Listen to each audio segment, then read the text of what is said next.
Hello and welcome to the Ultra Race Recap Show for September 2014. I'm your host, Sarah Pila. On this month's show, runners mingle with the baobab trees in Madagascar, weather knocks out 2 ultra races in the southwestern United States, and a legend in ultra cycling is remembered. All on this month's Ultra Race Recap. Welcome ultra racing fans. On this show, we bring you a look at ultra racing from around the world, from those who break records to those who break walls. And September was full of action, so let's get into it. The first weekend of September brought the Wasatch 100 in Utah. On the men's side, the winner was George Greiger from Salt Lake City. The women's side also saw a winner from Salt Lake, Miss Bethany Lewis. The Wasatch 100 is also known as 100 miles of heaven and hell, consisting of peaks and valleys, trail and scree, heat and cold, wet and dry, day and night. The Wasatch Mountains are part of the Rocky Mountain Ranges, beginning in Kaysville, Utah, and finishing at the Pavilion at Soldier Hollow in Wasatch Mountain State Park. This year, the race saw its most entrants ever with 321. That's a jump since the race started back in 1980, when there was only 5 participants and 2 finishers. Well, going from Utah to Arizona, the Grand to Grand Ultra took place over 7 days in 6 stages. It's the first and only self-supported foot race in America and covers 170 miles. The Grand to Grand starts at the north rim of the Grand Canyon and ends on the summit of the Grand Staircase. The terrain is a high desert landscape, so picture sand dunes, red rock canyons, buttes, mesas, and hoodoos. The race also dealt with some weather issues, forcing to cancel the final kilometers, but the race directors added a 2-mile out and back victory lap. In this race, everyone who crosses the finish line earns the Grand to Grand Ultra belt buckle and then gets to celebrate over an awards dinner in the City of Sin, Las Vegas. This year's winners were Miki Graglia of Italy, who finished in 31 hours, 25 minutes, and 3 seconds. The women's overall winner was Chantal van der Geest with a time of 36 hours and 53 minutes. Chantal was also the 3rd overall winner. We got a chance to talk to this year's winner, Miki Graglia. Hey Miki, how was it this year? Well, I went into the race, with I always try to go into races with the highest expectation, given the time and effort I put in training. But when I first got in, when we first started the race, I didn't really have high hopes because the favorite was this Arab guy, Mo. He was the favorite for the win out there, and we started out, we battled it out the first day. He took a big lead right at the beginning. I was able to catch up and eventually win the first race. But we were right there. We've been battling it out on day 1 and on day 2. The problem is on day 2, right by the end, he kind of went off course, and maybe dehydration, maybe heat playing a role in there. He just decided to quit. So from that point on, I kind of found myself, with a pretty decent lead on the followers, on the chasers, and he was out of the quick. I found myself at that crossroad where I was, where I was thinking between myself, should I take it easy and try to control for the win, or, get extra motivation and try to keep pushing on. But the motivation again came from wanting to stand out in front of the last year's winners, and I pretty much got the course record by over an hour, I think. And so that was that is what kept me moving on and stay focused throughout the whole week. So the Grand to Grand Ultra faced some inclement weather, but they weren't the only ones. September was a crazy month of weather problems, especially all around Arizona. Some events like the Stagecoach 100 taking place in Flagstaff and the McGeehan 100 in Pine had to cancel all or part of their races.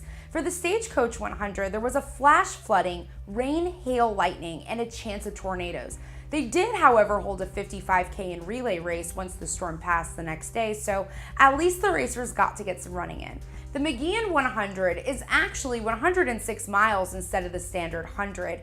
The race takes place in Pine, Arizona. Well, they got off to a good start, but the race was stopped at mile 51 before it was cut short to extremely high risks of flash floods. Hopefully, in 2015, they can have nicer weather like they did the first 2 years of the McGeehan 100. 75 degrees and sunny. Arizona's had some crazy weather this year. It was kind of sunny all week leading up to it. So, and then at first we're like, all right, cool. And then as the days went on, we have the ham radio guys. They do satellite radio for us because it's pretty much 95% remote out there where we're at on the Mogollon Rim. And as the days got closer, the worse the weather report got. Every time he reported, he's like, I hate to say it, but now we're expecting wind, and then it became a thunderstorm issue, and so it got crazy for us. And unfortunately, as you guys know, we had to call it about 11 hours into it. So obviously, the least likely scenario we would have hoped for, but something we had to do. Racing the Planet, which puts on the Four Deserts series of racing, had its 7th annual roving race this year, which took place in Madagascar. The format of the race follows the Four Deserts race series. That's 250 kilometers or 155 miles over 7 days and 6 stages. In Madagascar, racers went through a variety of terrain, from white sandy beaches to rice paddies, savannas, and baobab trees. The 6th and final stage ended at the town hall in the city of Ambelobe. The overall winner was Ryan Sands of South Africa for the male category, and Maki Izuchi Suban of Japan is the official female winner. We spoke with the race director, Rita Hannanen. I think the two main challenges there were very much so heat. Number one, it is a hot place. Where the race took place, it's in a very northern part of Madagascar, and that's where the temperatures don't generally change very much. So throughout the year, it's pretty hot. So we had day temperatures of about 30 to high 30s, close to 40s. And then the second thing was the course. Quite a bit of the course had soft sand on it, so that was an issue for quite a few competitors. That brings in blisters and shavings, and muscle aches. But obviously, completing 250 kilometers, it's a challenge on its own.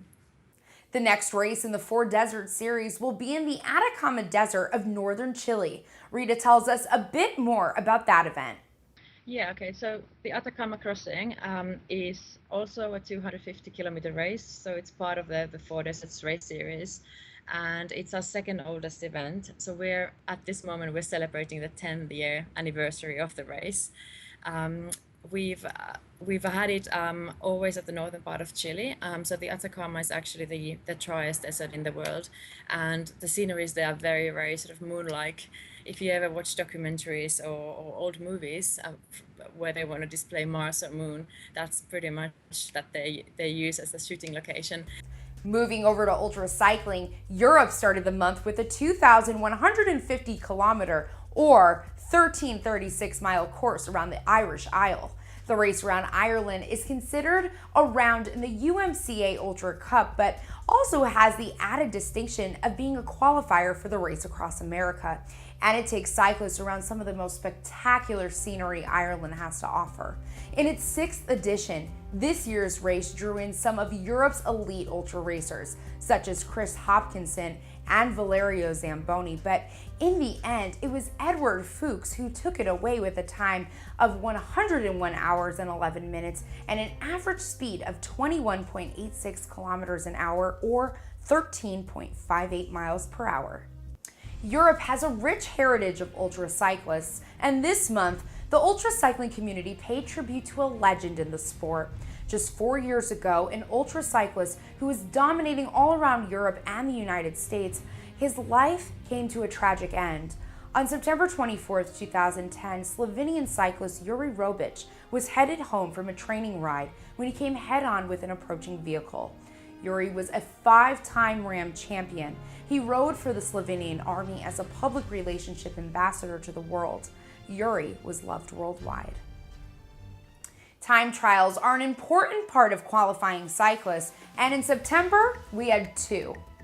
Part of the Ram Challenge series, Dublin, Ohio played host to the Ohio Time Trials. In the same format of other Ram Challenge Series events, this race has both a 200 and 400 mile distance which are unsupported. but only the 400-mile distance will make you Ram qualified. The route circles the city of Columbus and is over 17,000 feet of elevation gain. This year, the overall winner was from the female division. Kristen Jakowski of Pontiac, Michigan was the first 400-mile racer over the line with a time of 26 hours, 43 minutes for an average speed of 15.02 miles per hour. The first male over the line was Terry Bork with a time of 28 hours, 18 minutes and an average speed of 14.18 miles per hour. September also played host to the 12th running of the Texas Time Trials held in Glen Rose, Texas. The course is a 26-mile loop where riders could crew themselves. This year drew in a competitive field with racers such as Chris Hopkinson, who had recently competed in the race around Ireland, and Dave Haase, who had won the race across Oregon and the Hoodoo 500.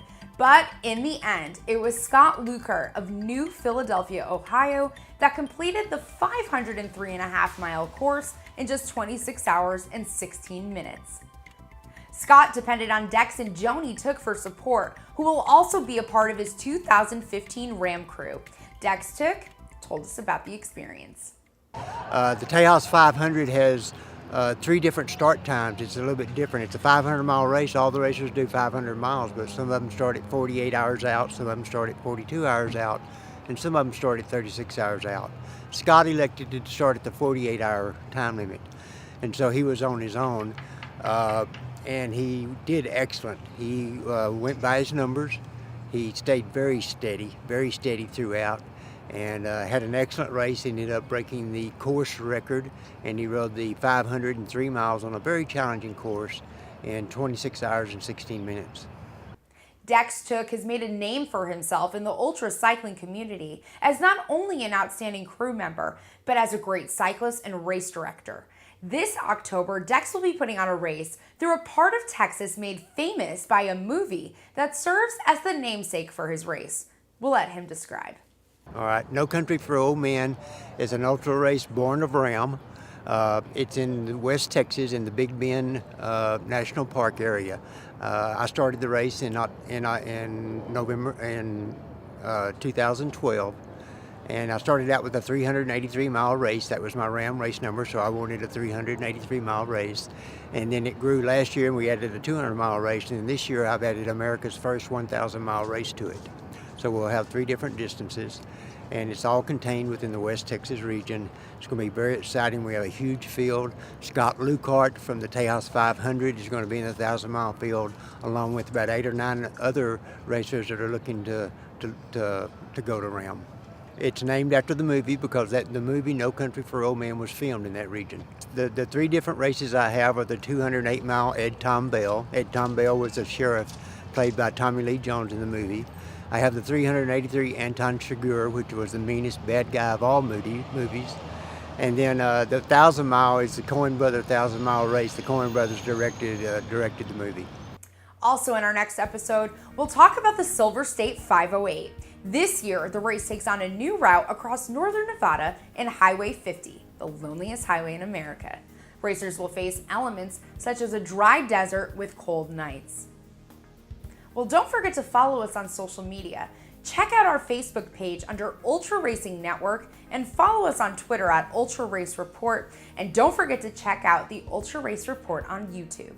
We know that there are several races around the world that we didn't mention in our show today, so we need your help. If you have an elite ultra race that you'd like to tell us about, please send your media alerts to stories@ultraracingnetwork.com. We'll try our best to get current ultra racing information to all our viewers. Thank you for watching the Ultra Racing Recap. I'm Sarah Pila. Remember, like us on Facebook and keep a lookout for our next episode. We'll see you next month.